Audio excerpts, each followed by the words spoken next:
In this video, we're going to look at how to let Canvas and Google Drive communicate. So if you're trying to attach something from your Google Drive to Canvas, the default, at least in Safari, is that not to let them communicate. I think Google Chrome lets them communicate right off the bat, but Safari does not. So if you are using Safari, to turn in Google Drive files in Canvas, you have to go to Safari. This says Safari, so Safari settings. It deals with privacy.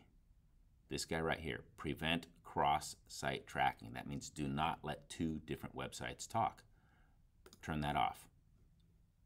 Now you can turn things in through Canvas from your Google Drive.